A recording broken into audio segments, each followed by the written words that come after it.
शिवसेना ठाकरे पक्षाचे खासदार संजय राऊतांनी एक खळबळजनक दावा केलाय। महापालिका निवडणुकीच्या नंतर एकनाथ शिंदे त्यांचा पक्ष भाजपमध्ये विलीन करणार आहेत। मोदी आणि शहांनी शिंदेंना विलीनीकरणाचे आदेश दिलेत असा दावा राऊतांनी केल्यामुळे खळबळ उडालेली आहे। पाहूयात।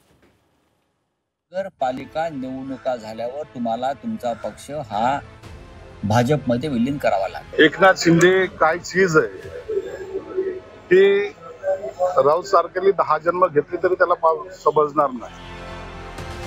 शिवसेना उद्धव बाळासाहेब ठाकरे पक्षाचे खासदार संजय राऊत आपले रोखठोक वक्तव्यासाठी ओळखले जातात। आगामी स्थानिक स्वराज्य संस्था निवडणुकीनंतर शिंदेंना त्यांचा पक्ष भाजपमध्ये विलीन करावा लागणार असा खळबळजनक दावा संजय राऊतांनी केलाय।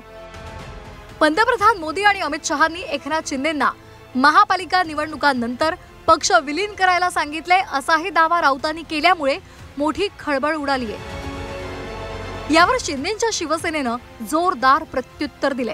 एकनाथ शिंदेंची ताकद राऊतांना कळणार नाही म्हणत मंत्री संजय शिरसाट यांनी पलटवार केलाय की शिंदेंची जमिनीवरील ताकद नक्की किती आहे।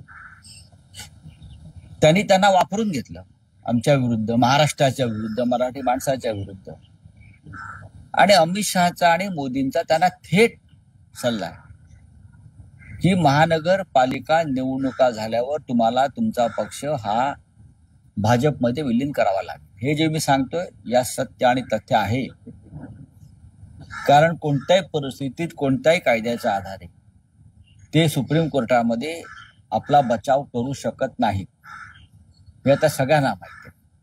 आणि तसा प्रयत्न झाला तर या देशातील जनतेचा नव्हे तर जगाचा भारतीय न्याय व्यवस्थेवरील विश्वास उडेल। एकनाथ शिंदे काय चीज आहे की राऊत सारख्यांनी 10 जन्म घेतले तरी त्याला समजणार नाही। ही ताकद आहे जी सत्ता उलटवू शकते। म्हणून त्यांनी दिल्लीला का गेलेत, कशासाठी गेलेत त्याची चर्चा करण्यापेक्षा तुमच्या बुडाखालच्या खुर्च्या त्यांनी काढल्यात।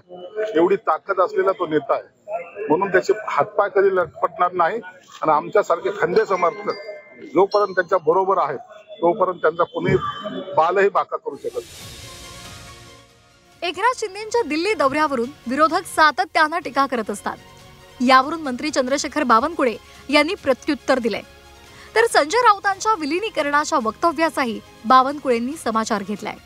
मिलने से एक अच्छा वातावरण होता है, सभी लोग मिलना चाहिए। अजीत पवार जी मिलते हैं, एकनाथ शिंदे जी मिलते हैं, क्यों एकनाथ शिंदे जी के बारे में ऐसा जानबूझ के संभ्रम तैयार किया जाता है? वो किसका सुन रहे हैं आप? उनको सवेरे झूठ बोलना है, सवेरे 9 बजे उठ के।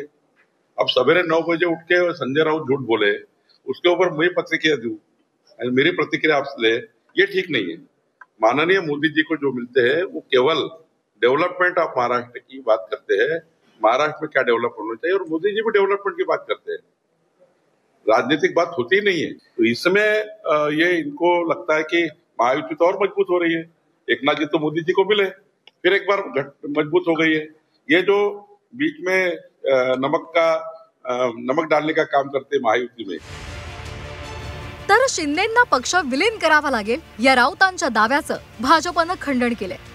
धनुष्यबाण आणि खरी शिवसेना एकनाथ शिंदे यांचीच आहे असा पुनरुच्चार भाजपचे माध्यम प्रमुख नवनाथ बन यांनी केलाय। राज्यसभेमध्ये पुन्हा एकदा संजय राऊत उभाटा गटाच्या मतांवर निवडून जाऊ शकत नाहीत, त्यामुळे संजय राऊत यांनी राहुल गांधींसोबत डील केली आहे आणि महापालिका निवडणुका झाल्यानंतर उभाटा गट हा काँग्रेसमध्ये विलीन होणार आहे। एकनाथ शिंदेंच्या बंडखोरीनंतर शिवसेनेची 2 शकलं झाली। तेव्हापासूनच मोदी शहांच्या मदतीनं शिवसेना फोडल्याचा आरोप शिवसेना उद्धव बाळासाहेब ठाकरे पक्षाकडून केला जातोय। एकनाथ शिंदेंच्या पक्षाचे प्रमुख मोदी शहा असल्याचा हल्लाबोल ठाकरेंच्या शिवसेनेनं केलाय। तोच धागा पकडून आता संजय राऊतांनी सुद्धा नवा बॉम्ब फोडलाय। शिंदेंना पक्ष विलीन करावा लागेल असा खळबळजनक दावा राऊतांनी केलाय। त्यामुळे आता यावरून चर्चा होत राहणार हे निश्चित। ब्युरो रिपोर्ट, झी 24 तास।